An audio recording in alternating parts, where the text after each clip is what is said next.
So we're going to go ahead and start this intermediate Maptitude mapping software webinar. And I have Maptitude opened up, and you'll see on the screen is the Quick Start. This Quick Start contains the most frequently used functions within Maptitude, and the idea with the Quick Start is that it quickly gets you up and running by doing a variety of tasks for you. What I would like to do at this point in time is I want to start by creating a new map that's a general purpose map of the area of my interest. So I'm going to choose Create a New Map in the Quick Start and click OK. This brings me to the Create-a-Map Wizard, which has two options. The default shown here is to create a map of my own data. I don't want to do that at this point in time. Instead, I want to create a general map of the area for which I have data that I want to get an overall overview on, and we'll see what the benefits of that are. So I'm going to choose General Purpose Map. And when I do that, the lower portion of the Create-a-Map Wizard changes and gives me additional options. I know that for my business, all of the work that I'm going to be doing is concentrated in the area around Denver, Colorado. And so I'm going to start by creating a map that is centered in that area. To do this, I will choose U.S. City and enter the name of the city where I want the map to be created. In this case, that location is Denver, Colorado. When I click Next, I get an informational screen telling me my map is almost ready. And by clicking Finish, I am presented with a map of the general area in Denver, Colorado. I do understand that many of you have attended the introductory Maptitude webinar, so you may already have some basic information on using Maptitude, have some experience and skill set already built. I do, however, want to go over some general reminders of how the software works for those of you that have been away from Maptitude for a while or have not attended other webinars. Along with my map opening, as you can see in the main area of the screen, a map locator also opened in the upper right. This map locator is centered on the overall region for which I purchased data, which is the United States. The area that my map is currently zoomed to is outlined with this black square. I'm going to close this as I don't need it for the rest of this demonstration. However, this can be reopened if I choose to by going to the Map menu and choosing Map Locator. In addition to the Map Locator window opening, the Tools toolbox opened. This toolbox contains a variety of tools for navigating around and interacting with the map. The very top tool, the Zoom In tool, allows you to zoom in to get more detail on any area on the map. The tool below that, the Zoom Out tool, allows you to zoom out to get a wider geographic area in less geographic detail. The Pan tool will maintain your current scale, but allow you to move the map around to a different location. Each of these tools are also accessible using the scroll wheel on your mouse. The Zoom In tool is activated by moving your scroll wheel forward or away from your body. The Zoom Out tool is activated by moving the scroll wheel backwards or towards your body. And the Pan tool is activated by pressing and holding the scroll wheel and moving your mouse around. The two tools with arrows will adjust your scale. The previous scale tool takes you back through the various scales you have been at in your map through your various zoom levels. The initial scale button will return you to the scale that your map was at when it was last saved or when it was initially opened, if you have not saved it. There are also a variety of info tools located in the Tools toolbox. These tools provide information on features within the map. I will come back to these tools in a couple of minutes as we dive in to what we are doing in today's webinar. An additional item that opened is the Display Manager. The Display Manager is located on the left side of the screen, and it lists all of the layers located in the map. The layers are listed in the order which they are drawn, that giving the last layer drawn the highest precedence or most visibility.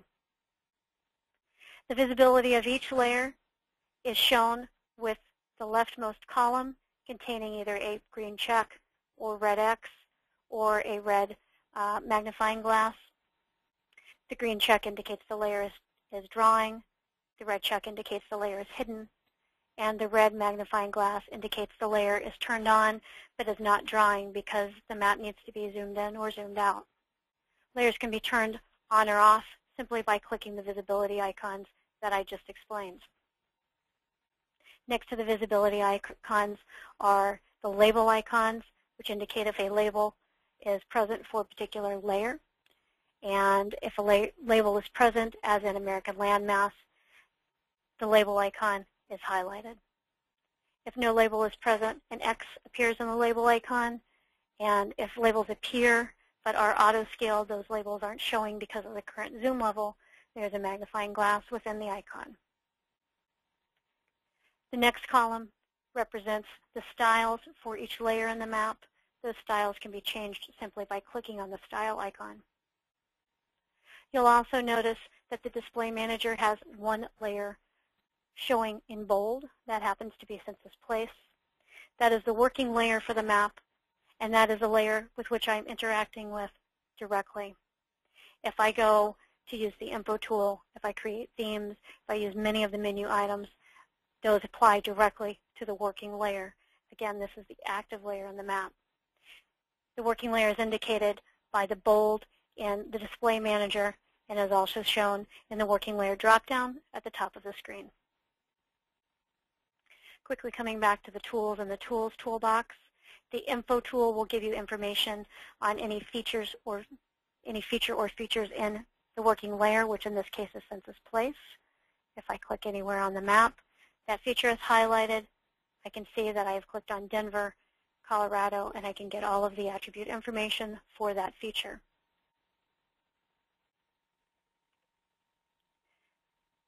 The multi-layer Info tool will provide me information for multiple layers at any point where I click, and it is expandable, giving information on the side.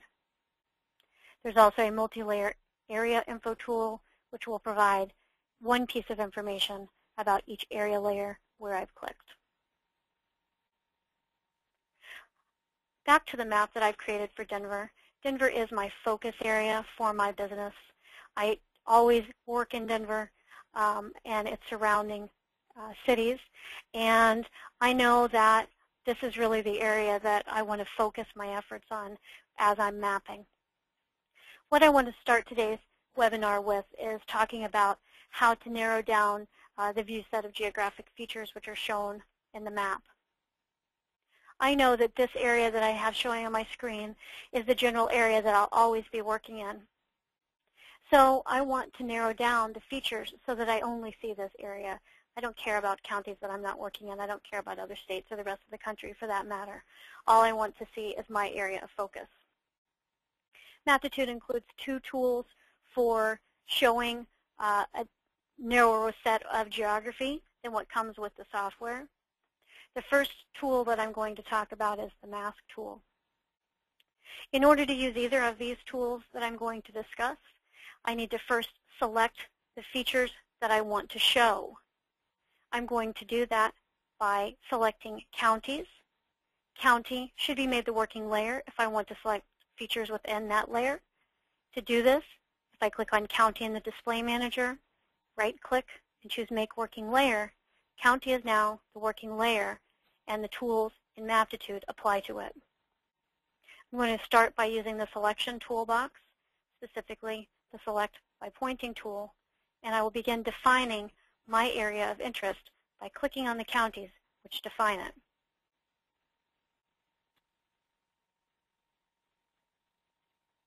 This looks pretty good.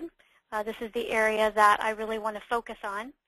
And now that I have these areas selected, what I want to do is I want to change the color because I don't really want them to stand out and to be red. I can change the fill style for this selection set, which you can see is identified in the drop-down in the selection toolbox, simply by clicking on the style icon to the right of that drop-down. The style here matches what is on the screen. I want to change the style from solid to none, so there is no fill. When I click OK, the map is redrawn. The counties I selected are still selected. They, however, are no longer colored in a different way than the surrounding counties. One of the ways that I can narrow the set that's shown on the screen is by using a mask. The mask tool, located under the Tools menu and then under the Geographic Utilities menu, will create an overlay or kind of a drape over the top of the map, and it will hide any features behind it. The mask is intended to be the final step when creating a map. So if you have many, many things to do, you should do this step last and always last. To create a mask, I'm going to choose the menu item. I'm going to use the selection on my county layer to create this freehand item. When I click OK, Maptitude reiterates that this is a freehand drawing item and that it can be deleted. So this is one way I can narrow my data. Although I am showing this at the beginning of this session, it is for illustrative purposes only, and in a real-world situation, I would do this as the very last step in working on a map. I want to delete this mask, and I can do so by activating my pointer tool and clicking anywhere in the masked area. Shape points appear on the map representing the extent of the mask. I can simply hit the delete key on my keyboard to remove the mask permanently. The second way that I can subset my data to the area that I care about is to use the multi-clipper. The multi-clipper is located in the Tools menu under Geographic Utilities. The multi-clipper allows you to cut layers to match the extent of any selected features. In this case, I've already selected my counties of interest, and I can use that as a cookie cutter for all of the other layers of my map so that their boundaries match those in my selected counties. I'm given a list of all the layers open in my map. They're all checked by default. I'm going to review this. Not all of these layers are appropriate or necessary to be included in my subset. I want to leave county and zip code. However, the American landmass is just for North America and has no relevance to my counties in Denver, so I will uncheck it. The same is true for building footprints, about which I do not care, nor do I care about county subdivisions. I'm also going to uncheck MSAs because I don't have any need for those. The state layer cut down to be a few counties doesn't make any sense. I'm going to remove it. I'm also going to remove time zone. When I click OK, Maptitude will go through the process of cutting these layers to match my selected counties, and I will be left with a subset of files. In an effort to save time in this webinar, I'm not going to run through the multi-clipper at this point in time. The multi-clipper can take quite a lot of time. It is pretty geographically intensive. I am going to instead open up the clipped layers so that we can look at them directly. So the results of the multi-clipper are the map that I have opened. This is my Denver area, and these are the layers that have been clipped out to match my counties of interest for my business. I can use this clipped mask, these clipped layers with the Create-a-Map Wizard, and I'm going to move on to talking about that next. We began the session using the Create-a-Map Wizard to make a general purpose map of the Denver area. I'm now going to start adding my own data onto this map. To do so, I'm going to the File menu and choosing New. In the New File dialog, I'm going to choose Map and click OK. This is the Create-a-Map Wizard as we were looking at it at the beginning of the webinar. Rather than making a general purpose map, this time I am going to make a map of my own data. When I select that option, I'm immediately prompted to browse for the data which I would like to map. I'm going to start by creating a map of my sales reps. My sales reps are located in this sheet named reps.xls. Once I have selected the sheet, I can click Open and then identify the data which I want to use. Having done this, I'm going to click Next. Maptitude presents a match dialog that lets me check and confirm the geographic matches between my data fields and those that Maptitude is looking to get data from. This is all correct. However, if it were not, I could click in any of the matched fields of my data, getting a drop-down, and select the appropriate field whose data contents match the description on the left. I'm going to click Next. Since I have created a map that only contains the extent of my area, rather than making a brand new map, I want to add data to my existing map. Checking this option lets me identify my map, which is shown here. You can only add data to the existing map when you use the options to locate your records, which will place your data on the map as points. If you try to use any of the show options, a new map will be created, thereby graying out the add your data to existing map option. In my case, I do want to locate my reps by their street address. That is completely appropriate, and I'm going to click Next. The ID field for this file is in fact ID. That is correct, so I'm going to click Next again. Maptitude prompts me for the output directory for the layer I'm creating. I'm going to put this in my training directory named reps, and I'm going to click Save. The next option that Maptitude presents me with is an option to create a theme for my data, which I'm not interested in. I do, however, want to display labels, and I want those labels to show my reps' names. I've finished with all of the options that I know I want to use in the wizard, so rather than continuing to go through by clicking Next, I'll simply click Finish. Maptitude goes through my reps file, which had 2 records, and is able to locate both of my reps using their address. When I click OK, the map is redrawn, centered upon the data that I have just located. My 2 sales reps are shown on the map, Frank Turner and Abigail North. These sales reps are shown using a blue star. In the display manager, my sales reps appear as the layer named Your Data parentheses Reps. I don't particularly like that name, Your Data Reps. It's not really one I want to show if I share this map with other people. So I'm going to start by renaming the layer. Renaming the layer affects both the display manager and the contents of the map legend. To rename the layer, I will right-click on the layer that I want to rename and choose the option Rename. I'm going to rename this layer to Sales Reps, and I'm going to make this permanently changed. When I click OK, I'm warned that this will impact any other maps in which this layer appears. That's fine. I'm going to click Yes.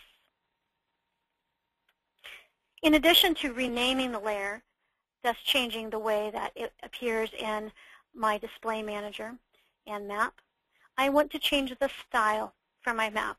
I don't want my sales reps to show in a blue star. Instead, I want them to show with a blue circle. I've clicked on the style icon for my sales reps.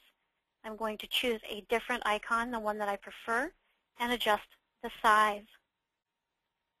Clicking OK applies my changes and closes the dialog box. My reps now appear as blue circles, which is much more in line with what I was looking for.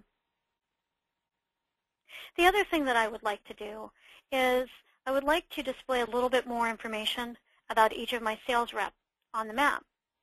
I'm showing their names, but I know, because I know my data, that each of my sales reps has different working hours.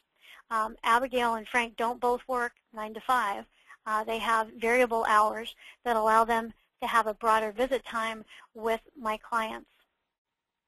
I would like to have the labels for these reps not just show the rep's name, but also indicate what their working hours are. To change this label, I'm going to click on the label icon in the Display Manager. Doing so opens the Automatic Labels dialog box. I already have labels on this layer, and that the label field that's being used is the rep field. Instead of changing this to be one field, I instead want to label using multiple fields. I'm going to choose that option from the drop-down. The fields that I want to label with are my rep's name. I will highlight it and click Add, and my rep's hours, which I will also highlight and click Add. Those are the only fields I want. I'm satisfied, so I will click OK. The multi-line label tool allows each of your lines to be colored differently if you so desire. I'm happy with my sales reps being labeled in blue. However, I don't want their hours to stand out quite so much. I want them to be on the map, but I don't want them to be in the same color as the rep name. I'm changing color too from blue to gray. I'm going to click OK. Also, rather than having the label appear to the upper right of each point, I want it to appear to the right of each point. If I want to see how these changes will look and leave the dialog box open, I can click the Apply button. My changes are applied, the dialog box remains open. I'm happy enough with this for now, so I'm going to click OK, which applies my changes and closes the dialog box. I have now styled my sales rep layer the way that I want it to look. Further, I want to be able to reuse this layer in any map and not have to go through the styling again. I want it just to look this way every time. I can do that in Maptitude by saving the settings for a layer. To save the settings for a layer, I'm going to go to the Tools menu and choose Geographic Utilities. Under Geographic Utilities, I'm going to choose Geographic File. In the Geographic File dialog, I should first identify the layer whose settings I want to save. In this case, this is Sales Reps. I'm going to click Save Settings to make those styles permanent. This affects display styles, selection sets, themes, labels, and formula fields for the specified layer. I'm going to click Yes and close the Settings dialog box. Now that I have my sales reps on the map, I would also like to add my clients to this very same map. I can do so using File, New, and creating another map. As we discussed previously, the Create-a-Map Wizard does allow me to add to the existing map, and that's what I'm going to do this time. The last file that I used, my reps file, is not the one that I want to map this time, so I'm going to click Browse, and I'm going to instead choose my clients file and click Open. I'm going to select the sheet containing my clients and click OK, which takes me back to the wizard, which I will then click Next. I'm going to review these match fields to ensure that they are correct, and indeed they are, so I'm going to click Next again. Since I do want to add these clients to my existing map, I'm going to check the box to do so. And I do want to locate these clients by their street address. Now I know that I don't want any labels, I don't want any themes, so at this point I've made all of the settings that I need to, and I'm going to click Finish. Once I have a name entered in a location which I'm satisfied, I can click Save. Maptitude locates these records. I had 36 clients in my file. All of them were found. And they will be added to the map once I click OK to dismiss the Locate by Address Report dialog. My clients are now shown on the map, and they're shown on the map as blue stars. The first thing I would like to do is similar to what I did when creating my sales reps layer. This time, I want to rename my clients from Your Data Clients to Clients with today's month and year. This way I know what snapshot in time is showing, these clients are showing. I'm going to make this a permanent change and click OK, and yes. I also want to change the style of this layer. As expressed earlier, I'm not wild about the blue star, so I'm going to change this to a closed square that's kind of a dark rust color and a bit smaller than what it's showing now.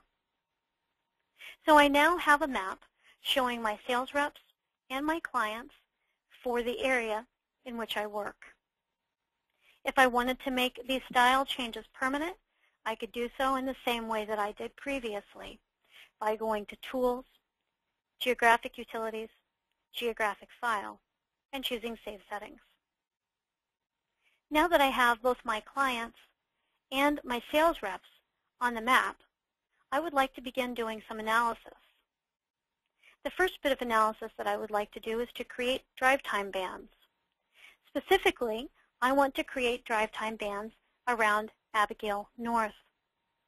I know that I want to send Abigail out to start visiting some clients, and creating these drive time bands will help for me to get a visual reference as to how far she must travel in order to get to each of these clients.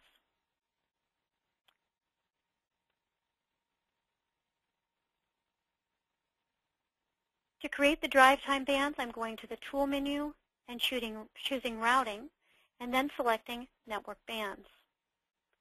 The Network Bands toolbox begins by allowing me to select the point around which I would like to create my bands. I'm going to activate that tool and click on the location where Abigail North is located. I want to create travel bands that are 15 minutes in size and go out for a total duration of 2 hours. Once I have entered the settings for these bands, I'm going to click the Create Network Bands tool. Network bands are created in 15-minute intervals around the point which I have selected and added to the map so that I can easily visualize the travel area for the point, the origin point, which I specified.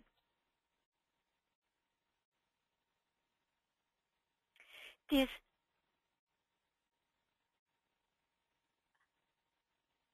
network bands have been added to the map so that I can see them. They are not a layer that has been saved at this point. They are just drawn as a text annotation. I want to save these bands as a layer so they appear in the left-hand side in my Display Manager. And to do so, I will click the Save Network Bands Layer button. This allows me to create a file name of my choosing, which I'm going to call Abigail 2 Hours, and click Save.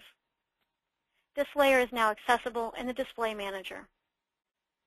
I'm done with my Network Bands toolbox, so I'm going to close it. And I'm going to rename these network bands from a generic name to something a bit more specific. And I'm going to name it Abigail 2 Hours permanently. The last thing that I want to do is to see the full extent of these drive time bands. I can do this by right-clicking on Abigail 2 Hours and choosing Zoom. This shows me the full area that those drive time bands encompass in my map. This concludes the first portion of this webinar. I'm going to now open up the webinar to questions. I'm going to read the questions as they are asked and respond to them. So go ahead and ask questions at your leisure. And the first question that is being asked is, how can I show a label when the zoom is preventing it? For example, I want to see all zip code labels when zoomed out quite far. So in this particular example, if we go back to the zoom level that we were just at, looking at the entire area here, my zip codes are on the map and they are not labeled.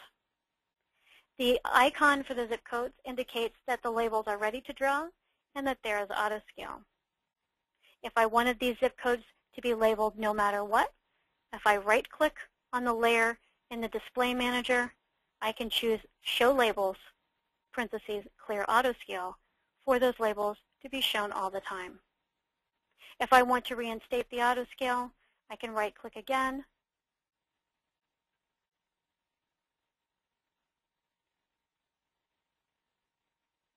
and go to the auto scale settings to reenact what those were. I knew what they were, and I think that they were something like 250,000. The next question, how do you make the renamed sales reps show in the legend? That happens automatically. Sales reps is here and also here. The next question, is there any advantage to using the mask function versus the multi-clipper function if I want to add data, want to use for analysis later? It's an excellent question. The mask tool is generally fine in most cases. It's a lot faster than the multi-clipper. For this particular data set, which I'm using right now, the multi-clipper took, I don't know, half an hour or something. I can't remember exactly. I didn't time it at the moment. You saw how quickly the mask tool worked. So the mask tool definitely has advantages in being fast, and it's more than suitable for most users to use as a last step in the map. So I would lean towards the mask if given a choice. I would use the multi-clipper only if I really needed to just use one set of data and understand that a lot of time is created too. It may be required to create those files.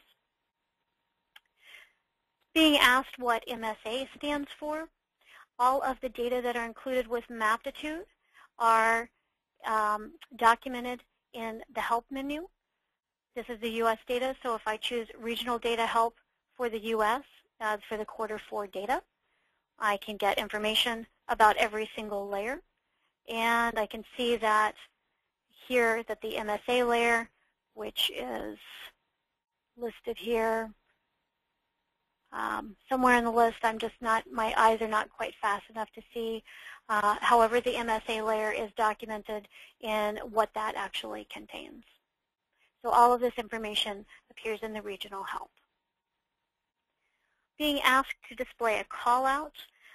In this case, I'm going to illustrate this using Abigail North. The callout tool is in the Tools toolbox, Custom Labels with Callout.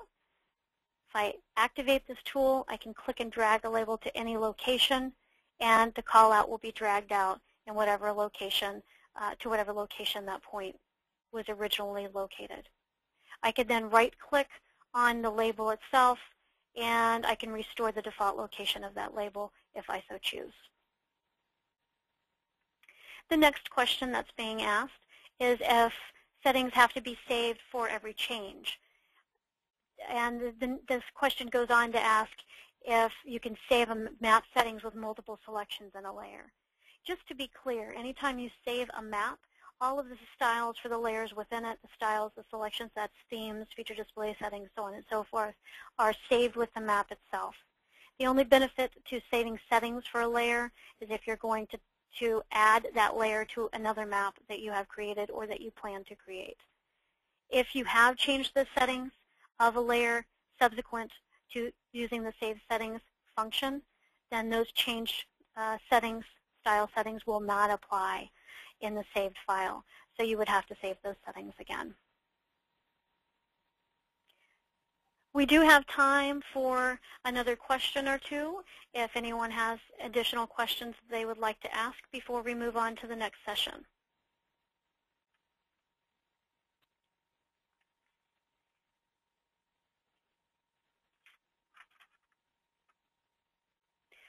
And this question is how you would open saved settings in a new map.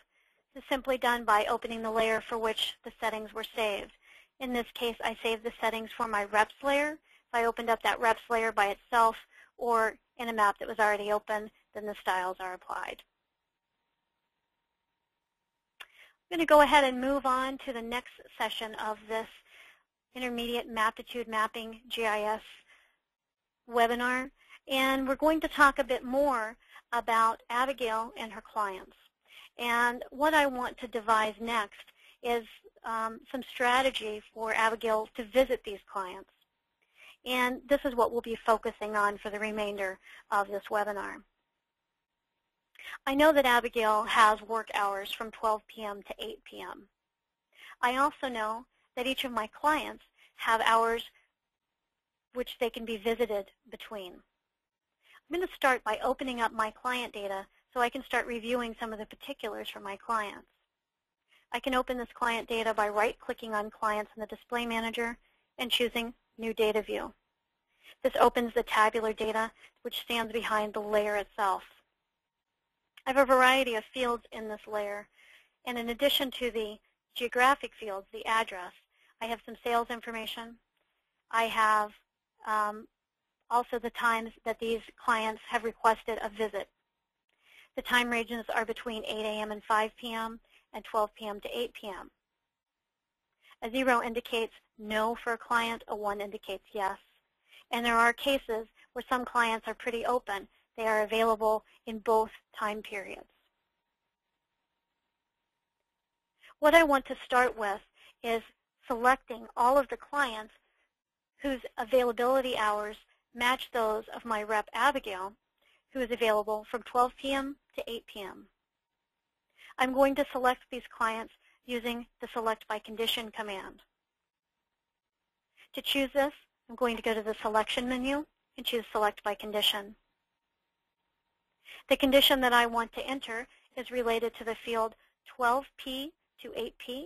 I am going to select that field from the drop-down field list. The criteria is that this field should have a value of 1 in order to indicate these clients want to be visited in this time frame. So I'm going to type the equal sign and a 1. The default name for a selection set is Selection. This is not helpful overall.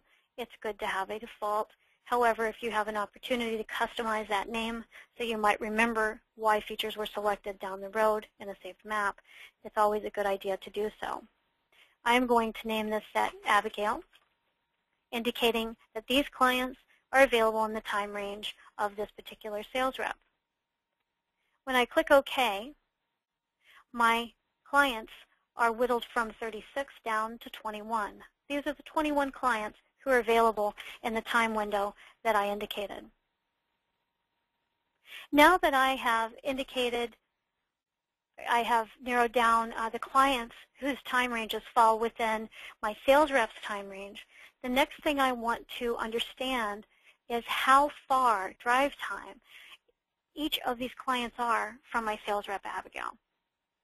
I've already created these drive time bands as we looked at in our first session. So what I really want to do is I want to append this travel time information for Abigail to go from her location to the clients into the client table itself. I can do this by first making clients the working layer.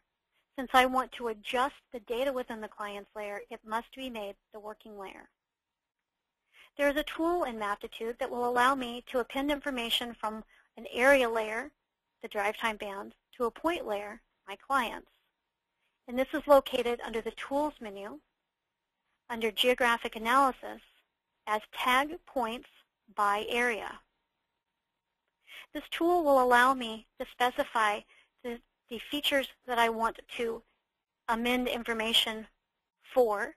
In this case, rather than doing this for all clients, I only want to do this for the clients that have been indicated as being in Abigail's work time.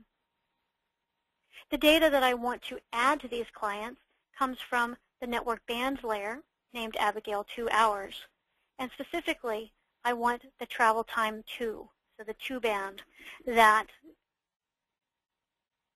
the time is located in. When I click OK, Maptitude goes through and adds to my client table how long it will take for Abigail to reach each client. So I can see that these times range from 15 to 60 minutes. In addition to needing to understand the travel time to each client, I also have included my anticipated visit time. Abigail has to do more than drive to see these clients. She's going to sit down and spend time with them and address their needs and try and make sure that they have all of the selections and products that are appropriate for their business. So in order to come up with a good total visit time for each client, I really need to make a new field which combines the visit time with the travel time so that I have a better idea of the requirements that I'm putting on my sales rep. I can combine two fields using a formula field, and I'm going to do this by going to the Data View menu and choosing Formula Fields.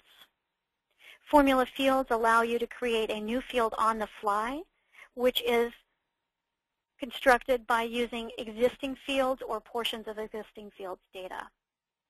In my case, I want to add the value of my anticipated visit time with the value of the travel time.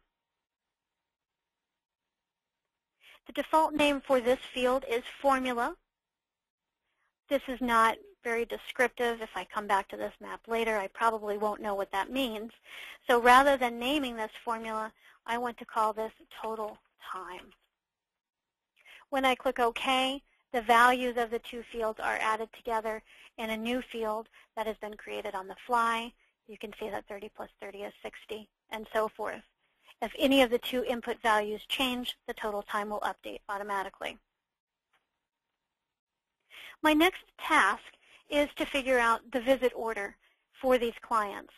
And the way that I want to do this is I want to visit my clients based upon the sales and how long it's going to take to get to each client.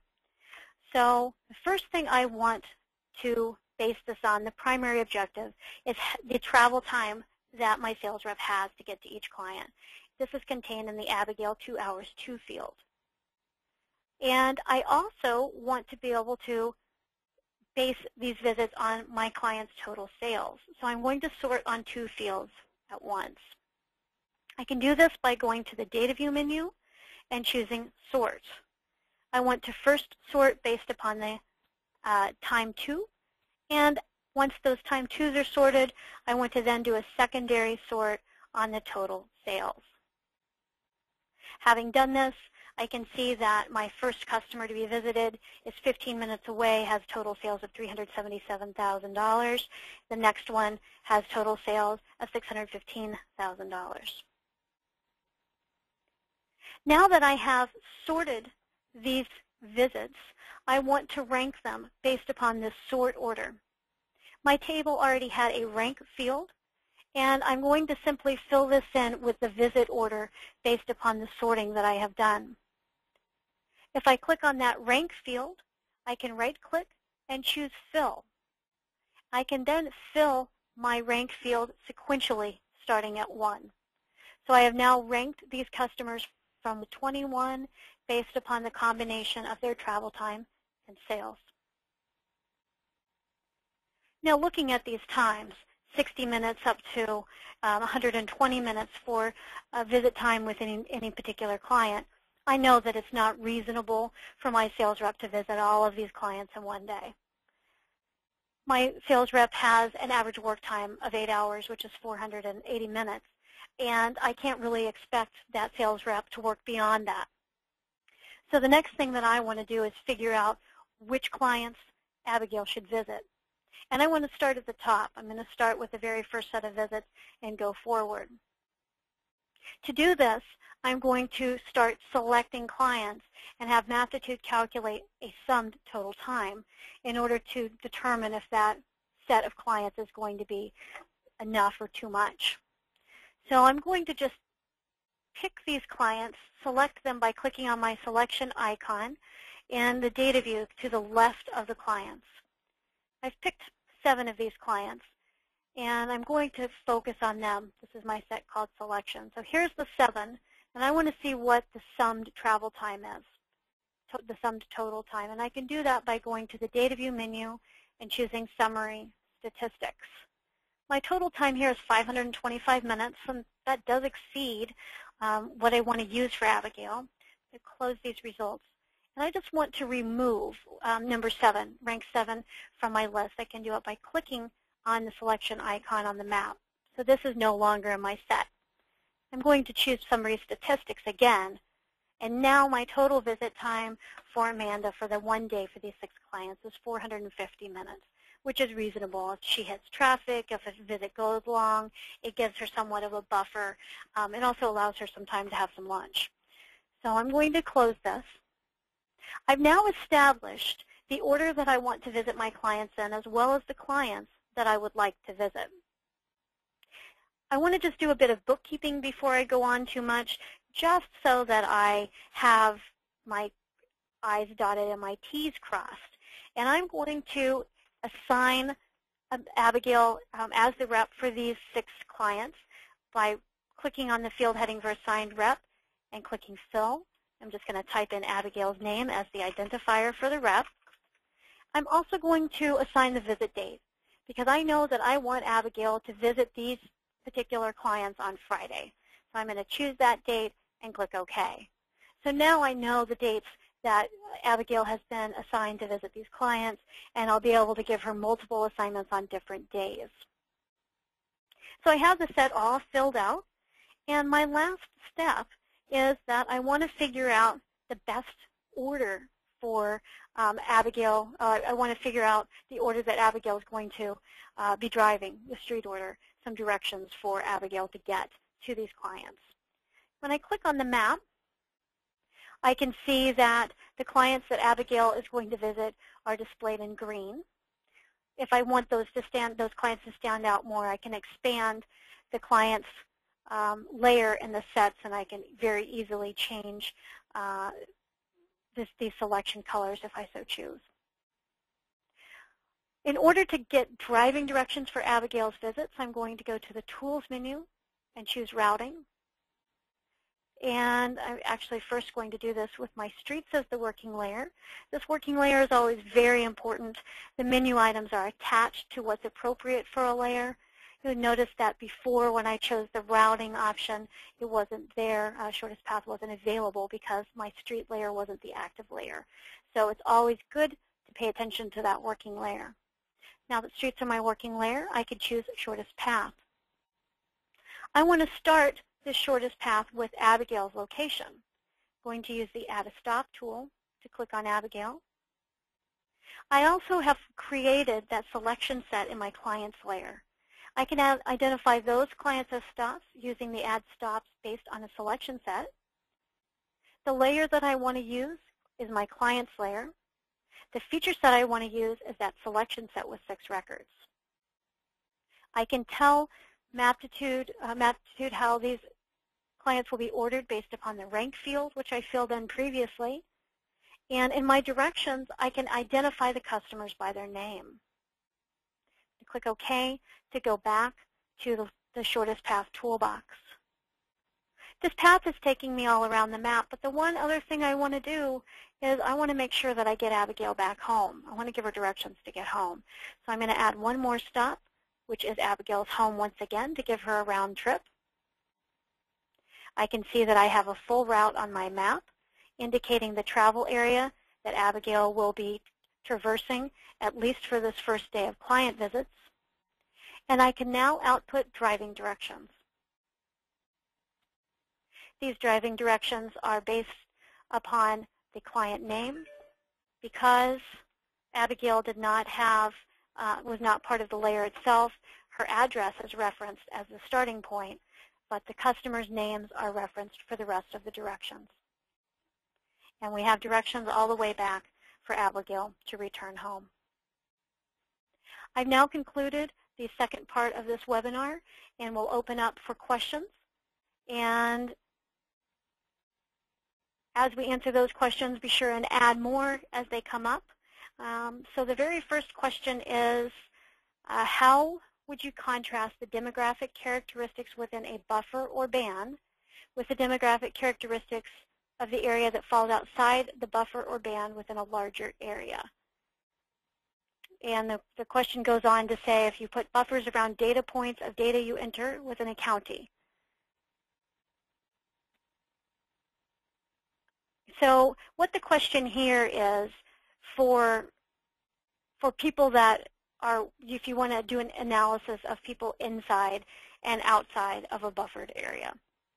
And this is an excellent question, and there are a variety of ways you might approach it. Unfortunately, this is sufficiently complex that it's not something that we'll be able to address in this particular webinar. It's a little bit more in-depth and isn't really in keeping with the topics for this particular webinar. So what we'll do is we'll take note of the question with regard to buffers and bands and surrounding areas, and we'll do our best to incorporate it in another webinar in the future. And we do appreciate that input. Other questions that you might have based upon what we've talked about today in this intermediate Maptitude webinar?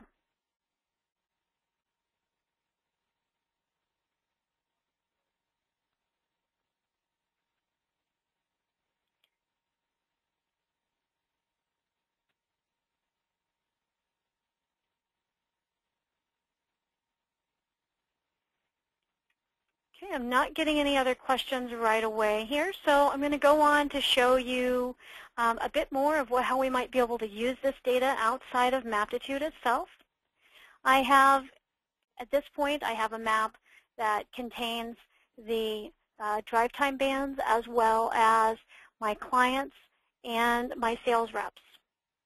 Now, I may just decide that I want to be able to use this outside of Maptitude, and I want to do it in an interactive way. And I'm going to start by closing this shortest path and zooming out a little bit. So let's go back to the overview for this map. And here I have my map of my various points, and I'm going to just turn off the highlighting for Abigail and my selection by changing the visibility using those display icons. So here I have my sales reps and my clients, and I want to be able to use these in an interactive fashion outside of Maptitude. I can do this by using the File Save As utility to save this map as a Google Earth document which is compressed. And I am going to call this Denver Data. When I click the Save button, I'm immediately presented with a bunch of options. And in this case, by default, all of the layers shown on my map would be used. And that is not at all what I wanted to have happen. So I'm going to click Cancel, and I'm going to start out by modifying this map. I'm going to hide everything I don't care about sharing, because I don't need to share all of this, and get this map down to the features that I do want to share in Google Earth. I'm going to do this through map layers just because it's going to be a little bit faster. And go ahead and hide all of these layers that don't have data about that I want to share with other people. So let's just go ahead and zip through here.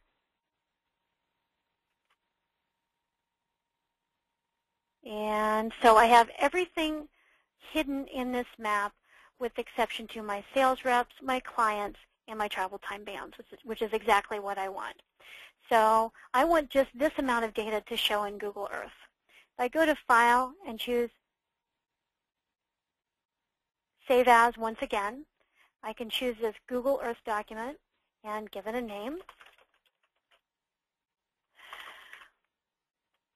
And I can select any of the attribute fields that I want for my particular sales reps.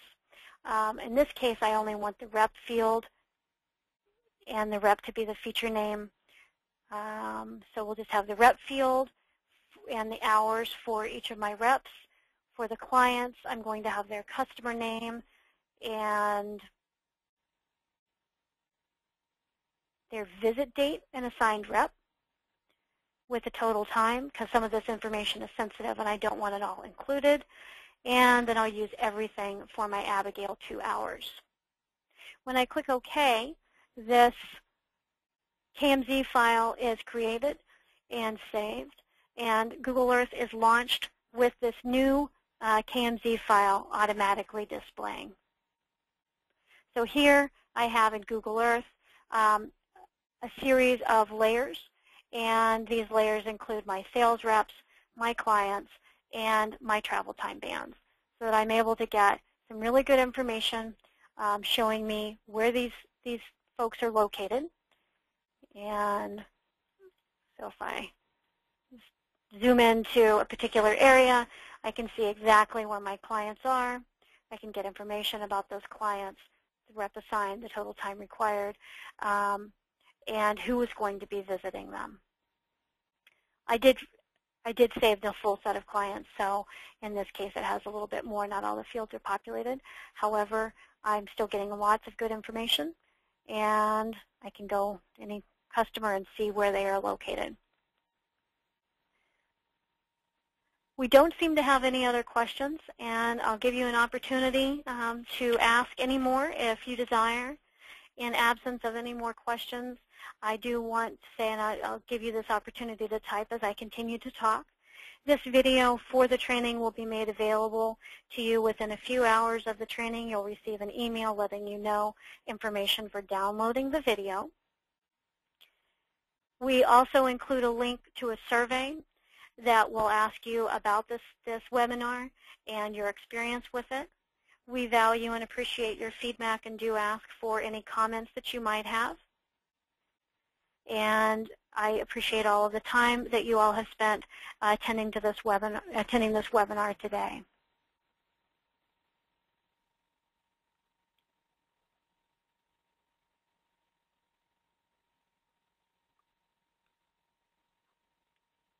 We do have a couple of other questions that we'll get to quickly before this webinar ends.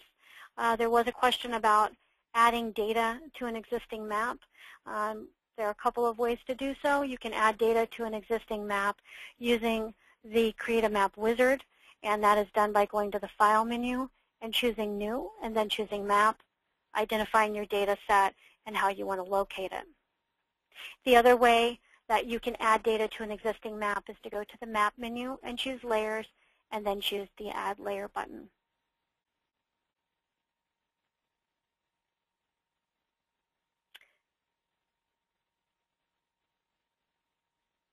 This does conclude our online training, or the online webinar for any intermediate Maptitude questions. I appreciate your attendance. I encourage you to provide us feedback via the survey. We look forward to working with you in the future. Please know that in addition to the webinars, we do offer online training for Maptitude. This online training